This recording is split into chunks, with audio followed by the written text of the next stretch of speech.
എന്താടാ നിനക്ക് ഹെൽമെറ്റ് ഇല്ലേ? 1000 ഫൈൻ അടക്കണം. അടച്ചില്ല നീ എന്ത് ചെയ്യും? പോയി എന്റെ അപ്പനോട് അടക്കാൻ പറ. നിനക്ക് എന്താ നിന്റെ കൂട്ടുകാരനോട് പറയാനുള്ളത്? നീ തന്ന പൈസയിൽ അതങ്ങ് മറന്നേക്ക്. അതങ്ങ് മറന്നേക്ക്. 2 പന്തിൽ 8 റൺസ് ജയിപ്പിച്ചേക്ക്. എല്ലാ പന്തിലും തൊഴഞ്ഞിട്ട് അവസാനത്തെ 2 പന്ത് എനിക്ക് തന്നാ ഞാൻ എങ്ങനെ ജയിപ്പിക്കാന്? കുട്ടികളുണ്ടാവേണ്ട പ്രായത്തിൽ കുട്ടിക്കളി കളിച്ചിട്ട് മൊണ്ണ. എടാ നിന്നെയാണേ ഞാൻ പറയുന്നത്. നാട്ടിലെ എന്നെ പോലുള്ള കൊച്ചു കുട്ടികൾ വരെ കല്യാണം കഴിച്ചു. കുഞ്ഞേ, ഒരു മിൽക്ക് ചലഞ്ച് ആയാലോ? ഒന്ന് പൊയ്ക്കടാ സമാധാനത്തോടെ. വായി നോക്കാൻ പോലും സമ്മതിക്കില്ല. ഈ പ്രായത്തിൽ പിസ തിന്നുന്നത് നല്ലതാണോ? 9 മാസം വളരെ കഷ്ടപ്പാടായിരുന്നു. അതൊക്കെ ഇപ്പൊ തീർക്കുക. എന്താ മോനെ ഒരു വിഷമം? മടുത്തു. പ്രശ്നത്തോട് പ്രശ്നം. സ്കൂള്, ട്യൂഷൻ, ഇത് തന്നെ ജീവിതം. എവിടെയെങ്കിലും പോയാലോ എന്ന് തോന്നിപ്പോകുന്നു. വിഷമിക്കണ്ട മോനെ, ദൈവം ഒരു വാതിൽ അടച്ചാൽ അവൻ അടുത്തത് തുറക്കും. എന്റെ 2 വാതിലുകളും അടച്ചിരിക്കുന്നു. താക്കോൽ എവിടെയോ നഷ്ടപ്പെട്ടെന്ന് തോന്നുന്നു. നിന്റെ വീട്ടിൽ ആരാണ് മെയിൻ? ഞാനാണ് മെയിൻ. ഞാൻ തീരുമാനിക്കുന്ന പോലെയാണ് എല്ലാരും. എപ്പ കിടക്കും, എന്ത് കഴിക്കും, എല്ലാം ചെയ്യുന്നത്. നീ എന്താ ഉറങ്ങാതിരിക്കുന്നേ?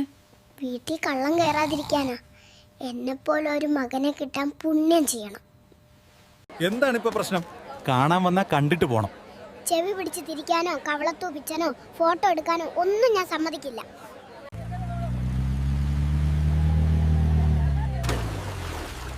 എന്താ റോഡാണോ? MLA പോയി പറ ബാറ്റ്മാൻ വിളിച്ചിരുന്നു. ഈ കുഴിയൊക്കെ നാളെ തന്നെ നന്നായിക്കൊള്ളണം, അല്ലെങ്കിൽ വിവരം അറിയും. വലുതാവുമ്പോ നിനക്ക് ആരാകണം? എനിക്ക് വലുതാവുമ്പോ നിന്റെ പിള്ളേരുടെ അച്ഛനാകണം. തന്തയുടെ മോൻ തന്നെ. വെളുത്ത പെണ്ണുങ്ങൾ എന്തുകൊണ്ടാണ് കറുത്ത ആണുങ്ങളെ കല്യാണം കഴിക്കുന്നത്? ഹൽവയിൽ കപ്പലണ്ടിട്ട രുചി കൂടുന്ന പോലെ സർക്കാർ ജോലി കൊണ്ട് കൊടംപുളി വരെയും മധുരമാക്കും. വലുതാവുമ്പോ നിനക്ക് ആരാകണം? നിന്റെ പിള്ളേരുടെ അച്ഛനാകണം. തന്തയുടെ മോൻ തന്നെ. നിനക്ക് വലുതാവുമ്പോ എന്താവാൻ ആഗ്രഹം? വലുതാവുമ്പോ എനിക്ക് ഒന്നും ആകണ്ട. അപ്പനോട് പറ ഒരു നല്ല പെങ്കൊച്ചിനെ കണ്ടെത്തി വെക്കാൻ, എനിക്ക് കല്യാണം കഴിക്കാം. നിനക്ക് പ്രണയത്തെ കുറിച്ച് എന്താണ് പറയാനുള്ളത്? പ്രണയിക്കുന്ന ഒരു കലയാണ്. എന്നാ ഞാൻ പറയുന്നത് ആരും പ്രണയിക്കരുതെന്നാണ്.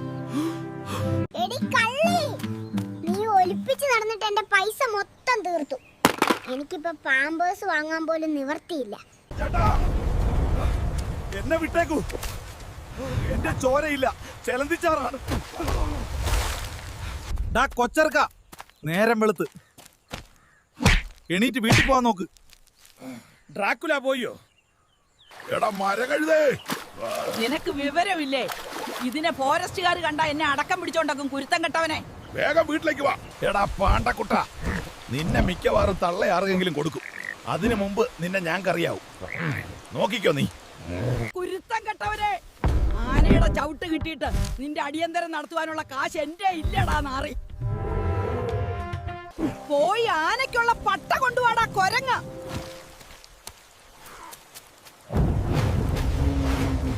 ഈശ്വര, ആ കിഴവിന്റെ ശാപം കാരണം ആനയ്ക്ക് തിട്ട കൊടുത്ത് ഞാൻ മടുത്തു. വല്ല അമേരിക്കയിലൊന്നും നിന്നാ മതിയായിരുന്നു. പണി പാളി. ഇവളെ ഞാൻ പ്രസവവാടി വെച്ചേ നോട്ടിട്ടതാ. ഇപ്പൊ കല്യാണവും കഴിച്ചു. ഇനി വീട്ടിൽ പോയി പാപ്പം കഴിച്ചോന്ന് ചാച്ചണം. പൊന്നെ, നമ്മുടെ കാര്യം വീട്ടിൽ സമ്മതിച്ചില്ലെങ്കിൽ ഞാൻ വിളിച്ചാ നീ ഇറങ്ങി വരുവോ? നീ വിളിച്ചാ ഞാൻ എന്റെ പാമ്പേഴ്സും കുറുക്കും എടുത്ത് ഇറങ്ങി വരും.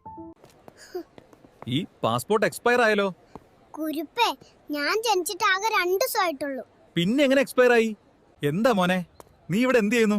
ഓടിപ്പോയി രജിസ്റ്റർ ചെയ്യാന്ന് പറഞ്ഞിട്ട് 1.5 മണിക്കൂറായി ഇവിടെ വെയിറ്റ് ചെയ്യുന്നത്. പറ്റിച്ചു. വാവാ, എങ്ങോട്ട് പോണു? വീട്ടിൽ അമ്മച്ചിക്ക് ഉറങ്ങാൻ പറ്റണില്ലെന്നും പറഞ്ഞ് എന്നെ പുറത്താക്കി. ഞാൻ ഇനി എങ്ങോട്ട് പോവും? ഉറങ്ങിക്കിടക്കുന്ന എന്നെ എണീപ്പിച്ചു, കുളിപ്പിച്ചു, കണ്ണെഴുതി, പൗഡറിൽ മുക്കി വീണ്ടും കിടന്നുറങ്ങാൻ പറയുന്ന എന്തിനാണ്? ആരേലും പറഞ്ഞു തരുവോ? കുഞ്ഞേ, നീ എന്തിനാ ഭക്ഷണം പാചകം ചെയ്യുന്നത്? മഹാറാണി അവിടെ ഇരുന്ന് ഫോണിൽ കളിക്കുക. വെലവും കഴിക്കുന്നൊക്കെ ഞാൻ ഉണ്ടാക്കണം. വാവയുടെ പ്രശ്നം എന്താണ്? എല്ലാരും എന്നോട് ചോദിക്കാതെയാണ് എന്റെ ഫോട്ടോ എടുക്കുന്നത്. ഓടിക്കല്ലാത്തിനെ. വാവയുടെ പ്രശ്നം എന്താണ്? എല്ലാരും എന്നോട് ചോദിക്കാതെയാണ് എന്റെ ഫോട്ടോ എടുക്കുന്നത്. ഓടിക്കല്ലാത്തിനെ. ഞാൻ ഇന്ന് ഹോംവർക്ക് ചെയ്തിട്ടില്ല. സ്കൂളിൽ പോയാ ടീച്ചറമ്മ എന്നെ തല്ലും. ഞാൻ ഇന്ന് സ്കൂളിൽ പോണില്ല.